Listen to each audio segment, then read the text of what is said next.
Good evening, and welcome to the regular meeting of the Council of the City of Long Beach, held Wednesday, April 19, 2017 at 7 p.m. We'll have a roll call.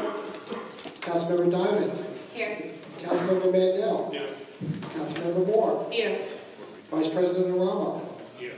President Torres is absent. Let the record indicate the presence of City Manager Jack Schnirman and Corporation Counsel Robert Agostisi. We'll have a salute to the flag. Councilman Diamond, would you lead us?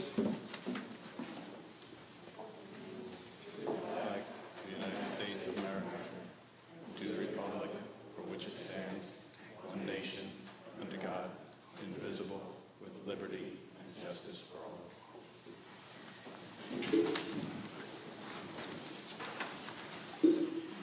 All right, good evening. Thank you for coming out to our City Council meeting. I apologize for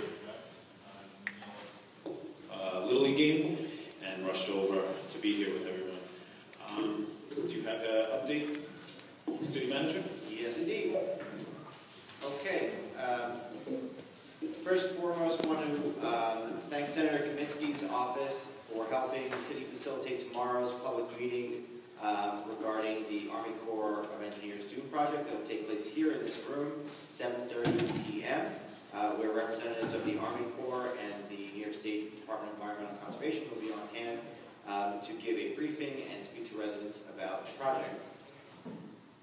In addition, everyone's invited to join the city's Earth Day celebration this Saturday, April 22nd in Kennedy Plaza from 10 a.m. to 2 p.m. The day's activities will include a free reusable bag giveaway, information about our new carry-out bag ordinance, which takes effect on the same day, Saturday, Earth Day, and eco-friendly vendors from the Farmers Market and Arts in the Plaza, as well as the Jellyfish Jamboree taking place on the boardwalk with entertainment, kids' activities, and more. For more information about the Saturday's event, visit longbeachny.gov/Earth Day. Coming up on the weekend of Saturday, June 10th, LGBT Network is producing Long Island Pride, Pride on the Beach, in partnership with the City of Long Beach, with support from a statewide Market New York grant, the I Love New York grant, and sponsors Page Federal Credit Union, TD Bank, Arizona Iced Tea, Northwell Health, South Nassau Communities Hospital, and many others. A detailed FAQ will soon be posted on the city's website and then mailed to every household in the city. As a reminder, cost of the event will be fully covered by the LGBT Network and their sponsors. April 11th, 2017 marked the 49th anniversary of the passage of the Fair Housing Act, Title 8 of the Civil Rights Act of 1968, as amended, which enunciates a national policy of fair housing without regard to race, color, religion, sex, familial status, handicap, and national origin, and encourages fair housing opportunities for all. The City of Long Beach is committed to highlighting the Fair Housing Act by educating the public through workshops over the next several months about the right to equal housing opportunities. We are thrilled to announce that Long Beach has been designated a clean energy community by New York State Energy Research and Development Authority, recognizing the city's leadership in reducing energy use, cutting costs, and driving clean energy locally. Currently, Long Beach is one of only 8 communities on Long Island to be granted this designation, which qualifies the city to apply for $100,000 towards a sustainability project as determined by the city in coordination with NYSERDA and with no local cost share. Please visit longbeachny.gov for more information. Regarding bicycling, as bicycling is an incredibly valuable form of transportation and recreation in the city, to move forward with our Complete Streets initiatives, we currently have out a bike survey to gather information from Long Beach residents about the current conditions and future needs of bicycling in the city. The survey looks to create an understanding of who bicycles, for which purposes, and to gauge where we are with bicycle safety, use, and more with our residents. Moreover, it will help us to understand where priorities lie in terms of needs and allow folks to offer their own suggestions for the future. As of today, we have over 1,000 responses. So please take a look at the survey and take it. It's available in both English and Spanish. There's also paper copies of the survey on the front table tonight as well. Thank you.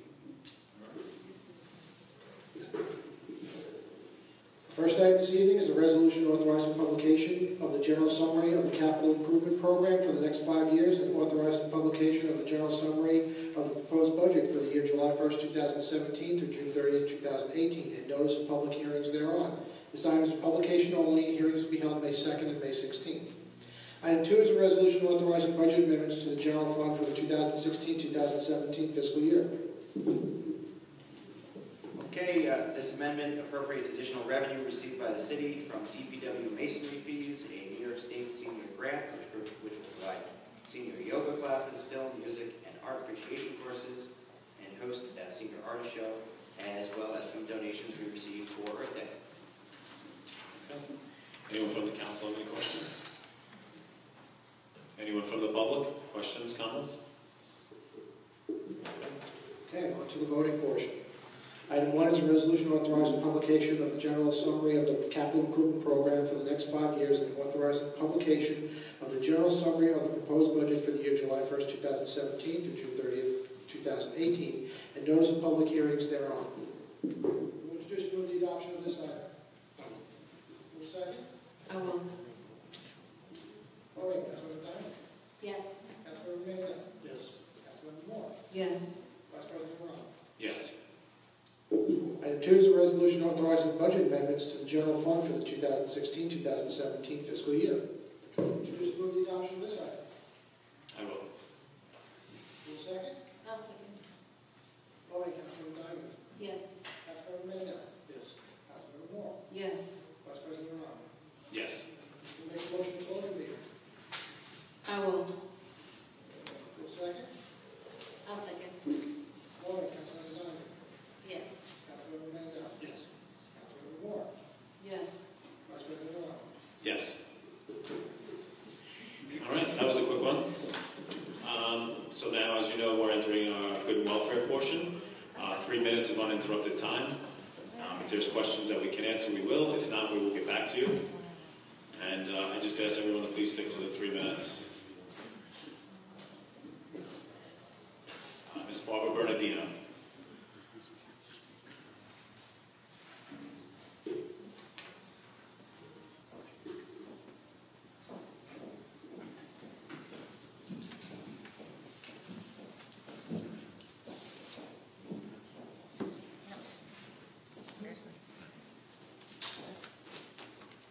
Good evening. I'm here to announce to the community and to you about our April 30th event at, where is it? At Bridge, the Loft. Bridgeview. Mix it up with the other one. It's from 12 to 3. There is a comedian, although there's nothing funny about $176 million being taken from our barrier island. We'll have a comedian, there'll be some dancing, music, and 2 singers, some 2 local people who will be singing at the event. So community support is certainly solicited and would be welcome. I'd like to see our entire city council there. I think that would be a statement unto itself. I'd like to see our city manager there, if possible. And thank you. Thank you, Ms. Martinino. Thank you. Ms. Jeannie Larson.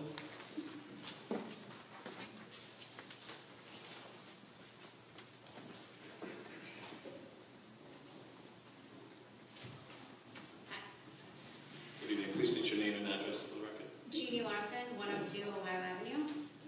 I have a few questions regarding the Pride Festival in June. Should I read them all and you'll answer them, or one at a time? Yes, see. Okay. You So my first question is, will there be alcohol permitted on the beach or boardwalk during this event? read your whole statement. Okay. Will the Long Beach Police be solely responsible for policing this event, or will any private security be there? Also, will the Long Beach Maintenance and Sanitation be the ones solely responsible for cleaning up and maintaining this event? And I saw online it said that everyone would have to purchase a beach pass. Will there be extra manpower at the beach entrances to make sure to enforce this policy that everyone does have a beach pass? Okay. That's it.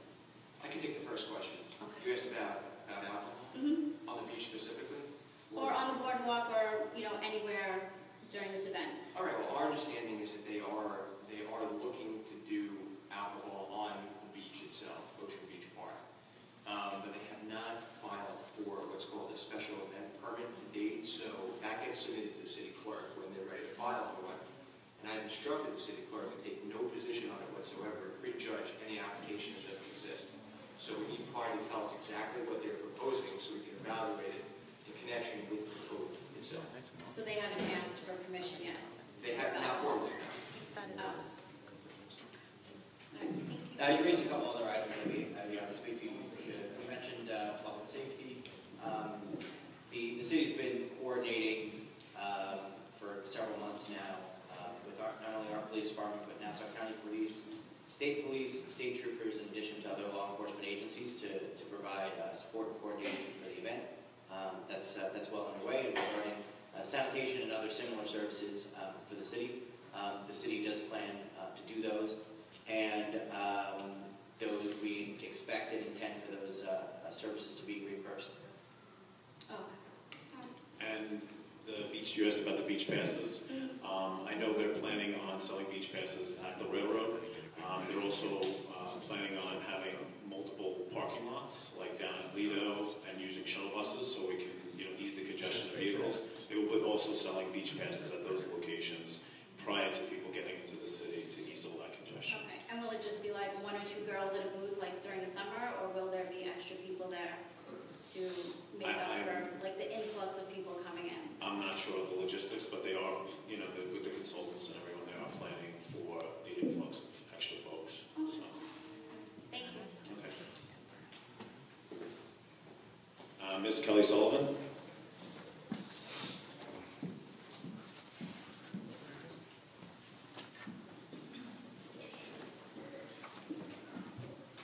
Good evening. I'm Kelly Sullivan, 321 West Walnut. How's everybody doing? I'm going to ask you guys again.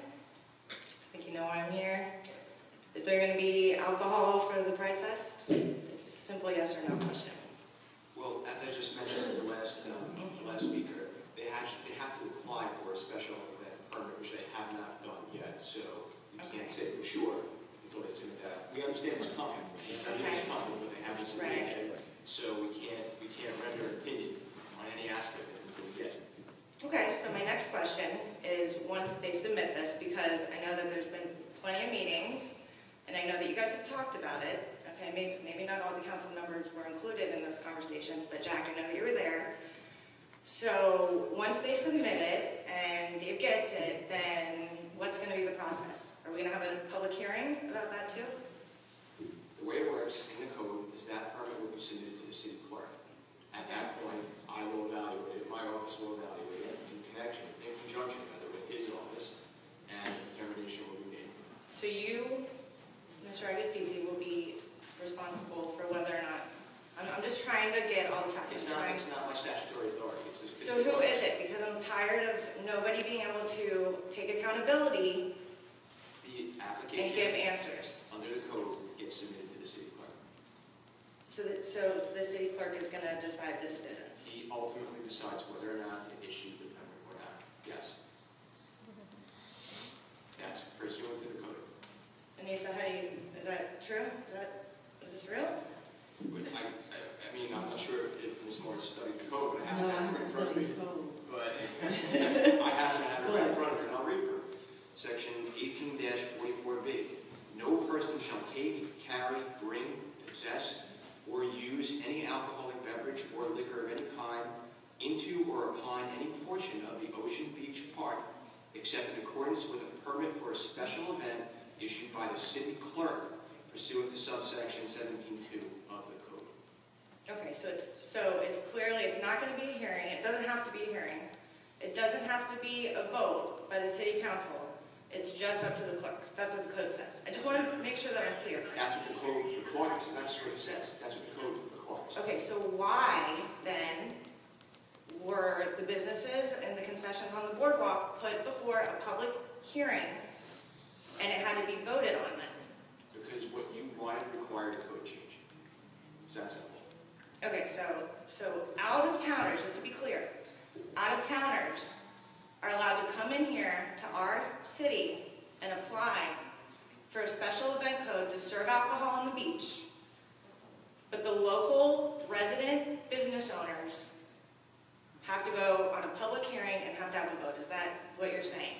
If it's an event-driven thing, like Pride is, yes, it can be permissible, but you weren't seeking anything in connection with an event. Okay, so if we wanted to have a special event that weekend, we could do the same thing? It fits the code's definition of an event, but, liquor service, is basically going on continuously is not an event.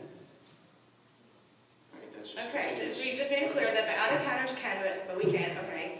And I'm not trying to be rude, I'm just trying to state the facts here, because I seriously can't even comprehend what's going on here. You guys are seeing all the conversations going on Facebook, and nobody has any answers. People are asking me, my phone's blowing up all day, so I came here tonight to get some answers. That's what I tried to find. Okay. So I think the event is similar to that of the film festival, where there's complimentary alcohol in a contained place, as opposed to the sale on the boardwalk, which would require a code change because it's illegal to sell alcohol. But it's not illegal to sell alcohol on the beach? There's a difference. There's a difference, Since okay. it's an event, I think that's the difference here. Right, that seems to make a lot of sense, guys. I think the issue here is it's about the spirit of the code. I'm not well versed in the code, but it's about the spirit of it, being that we as a city have established certain rules already. As you're saying, there's a code that's in place, and now I think what I'm hearing is my interpretation that we're going to allow for certain things to happen based on what we perceive to be acceptable. So that means that I think we have to look at that and examine that, because now we're setting a standard that we haven't really had a conversation about, nor have we at this point allowed for the residents to understand that process. And I think I'm hearing from residents that they're frustrated about the lack of information and the lack of open communication about this process. Only because of the fact that this has been going on for a while on social media. This is not the first day that this has happened, or the entire month of April so far.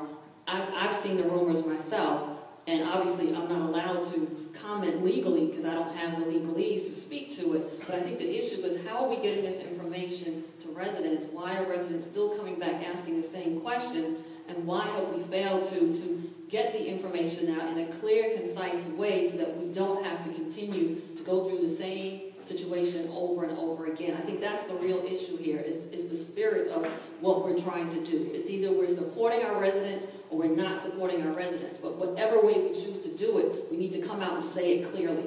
I think that's what the issue is. Yeah. But- Thank you. I think we do support our residents. I think the issue is understanding what the events are occurring over Pride weekend. On Friday night, it's a prayer service.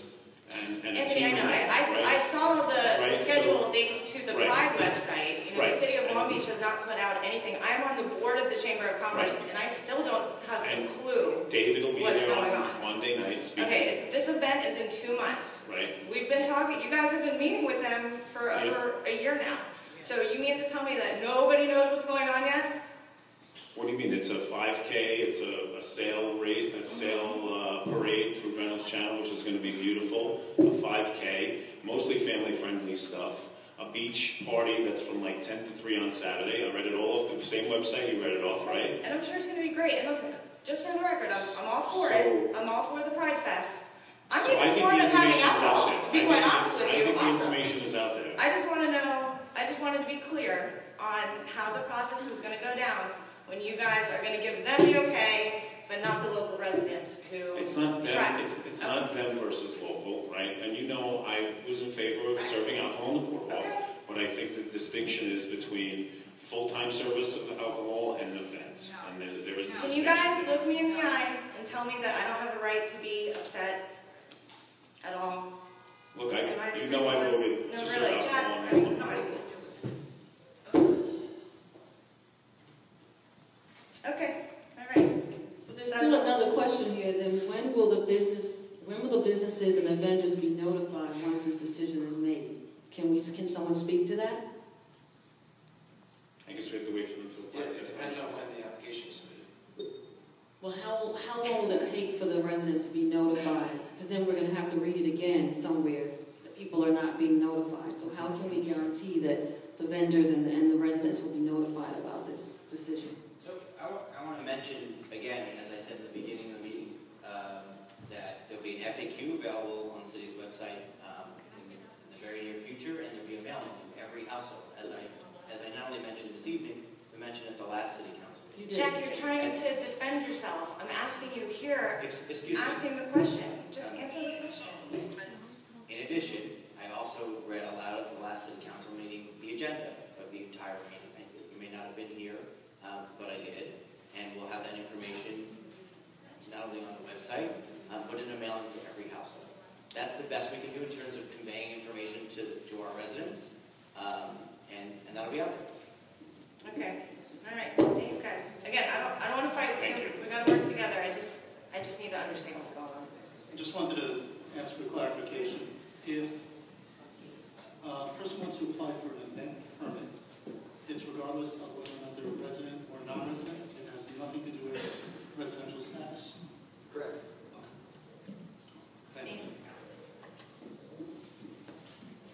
Okay, thank you, Ms. Sullivan. Matthew Adler.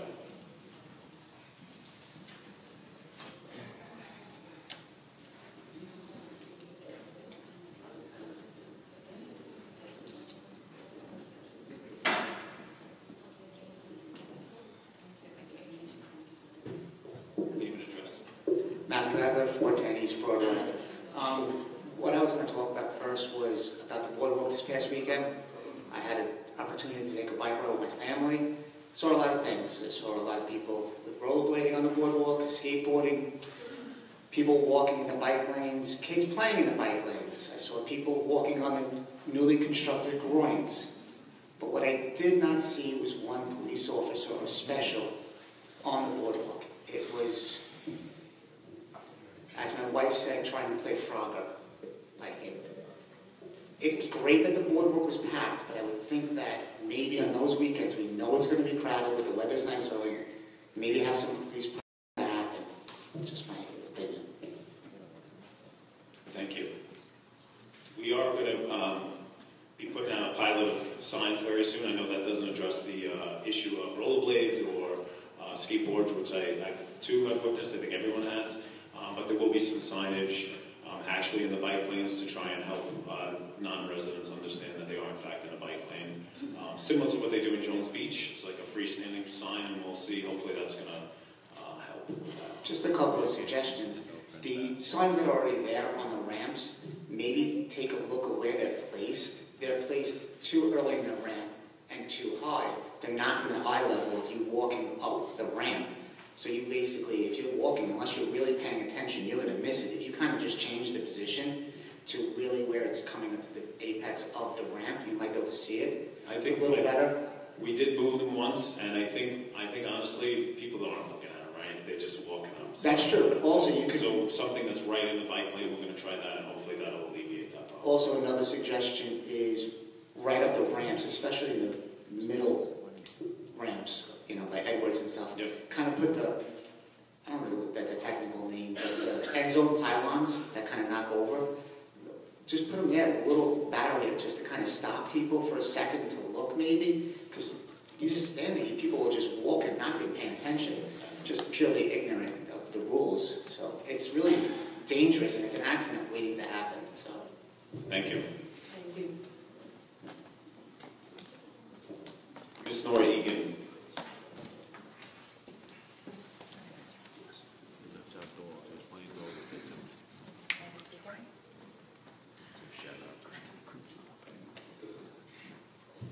Nora Egan. Mr. Agostisi, just for clarification, so the onus is on the city clerk about the licenses? Correct. That's it? Nobody above, below, beside, strictly on him? Okay. The other thing is, I disagree, Mr. Eramo, about the notifications that we're getting. It's all on the Pride website, which is great, and it's quite detailed from them. It would be great if the city utilized the Facebook page and answered some questions. That's one thing. The other thing is every other permit in order for the 3-day event, meaning like for the boat thing for the 5K. I'm sorry, what? Like their permits are all in order and it's signed, sealed, and delivered. I guess so. I'm not aware of their permitting process, but I assume so. And it's come to my office yet, as far as, like to the outcome, nothing has come in, at least to my office yet. Okay, because I know in Suffolk there was supposed to be an event in June, and I think Nassau and Suffolk are different, but I was just curious when I heard it the other day that there was supposed to be an event in the end of June, and they got cancelled on because they didn't have their permits in on time. What is the deadline for an event to have their permits in Long Beach? And is there any permits that has to get approved by Nassau because of the crowds that they're expecting? I'm not aware of the county.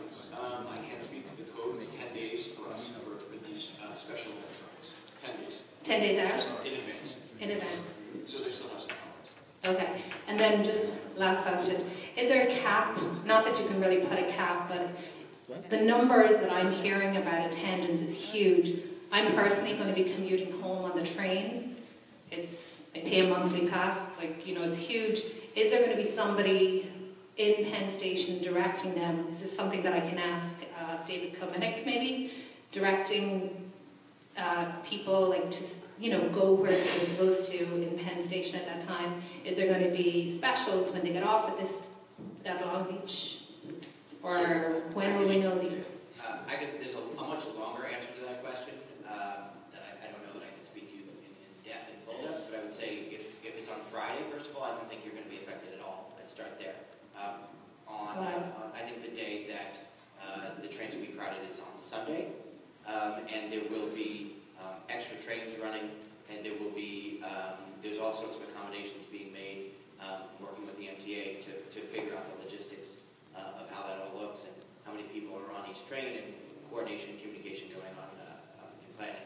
But why would the Friday trains not be affected? Because they're having events on Friday.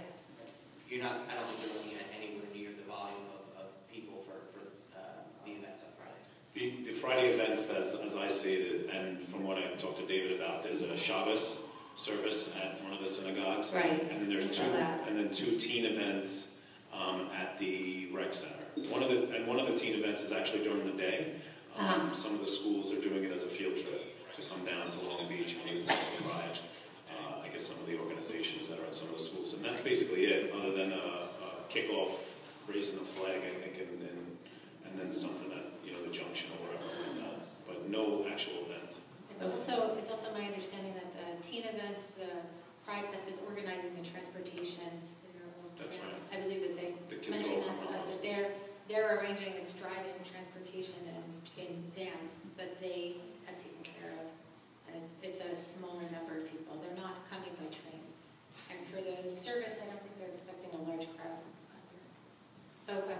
And that would be, I believe it's much later in the evening for the service as well. I think it would be their Shabbat service is like at 8 or 30, something like that. So it's not even during rush hour.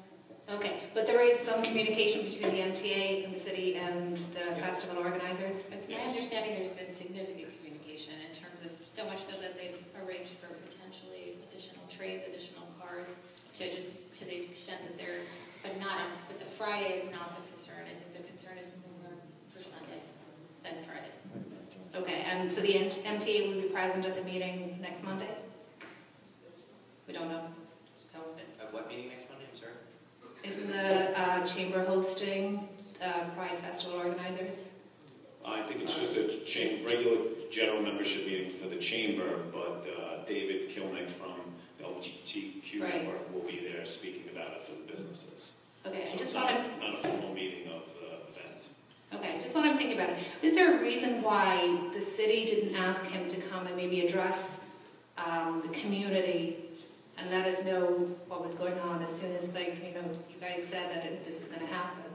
It would have been a nice community interaction to have, to know, what was going on, what was being planned. No. Okay, thanks. Thank you. Mr. Marcus Tinker. I'll pass. Thank you. Butch Haber. Thank you, sir.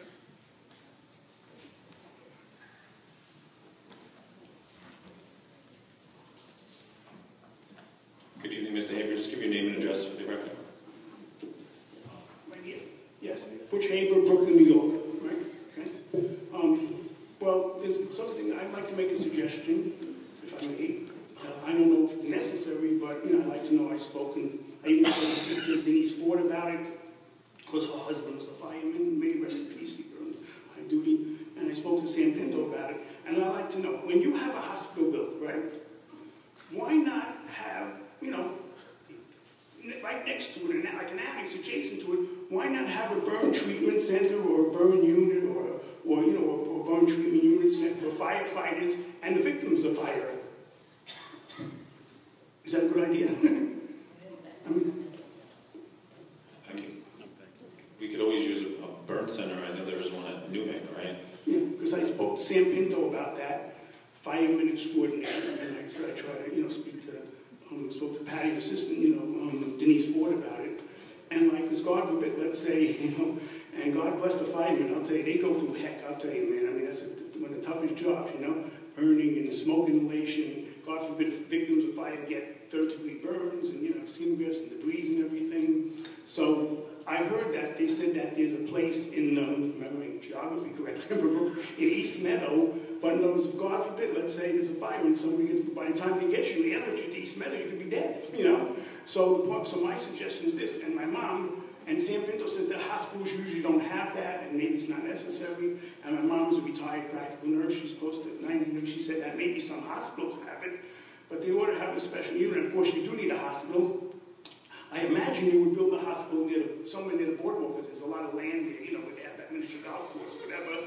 So if you build a hospital, why not, adjacent to it, like I call it an annex? It's just like in Brooklyn. Like if I go to, let's say, a store, where, you buy anything that's liquidators, and then right across the street, there's an annex which is for furniture. So you need a separate unit. Maybe I'm making a big deal out of it. Maybe there's not that many fires, or maybe. But I think it's very important, because in the hospital you're going to have ICU, you're going to have CCUs, you're going to have maternity wards, which is great if you have a hospital, because people who they can say, I come from Long Beach, I was born in so-and-so hospital and everything, And in general, I like to say this, you said you came from a Little League game before, right? So, here's the story. In life, in general, I'm playing, we, as a society, whether it's the Moon, whether it's Long Brooklyn, sometimes we put money before human lives or safety, I mean, like years ago, for example, Pete Reeser, he could have been the greatest player. Well, he'd get banging into walls and everything, and like, because the owners were too cheap to add the walls.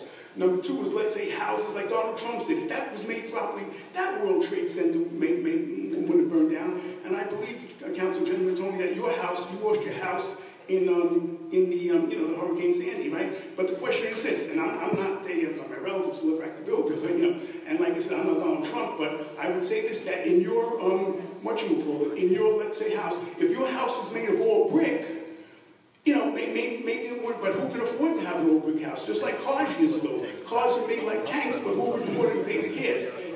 Well, can I just finish, Tony, by saying? Because Tony, can I just say this quickly? Because, and this would be great for the president here of, President, what's his name? The president here, President Torres would love this because there's this, I heard a week and a half ago on a show that Councilman in Brooklyn, Raphael Espinal, is going to have legislators. Major League Baseball and football, they have more money, making money hand over fist, and I feel that they're going to extend the netting because people are getting hit by foul balls, people are getting hurt. A second grader, I guess about a 7-year-old girl, opening day in Milwaukee, got hit in the face with a ball. I mean, it costs them $15,000 or $100,000. They should extend the netting. Tony, that first base coaches and third base coaches wear batting helmets. I mean, it's not great. I understand that but to get hit with a ball, something has to be done. So you people should not put money before. I know you don't have the money to. Right, yeah. Okay, there you go. You're done. Good job, Butch. Thank you. That's it. Thank you very much. Hope everyone gets home safe.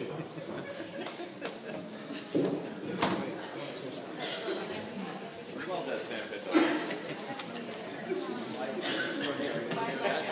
I think Sam said the most.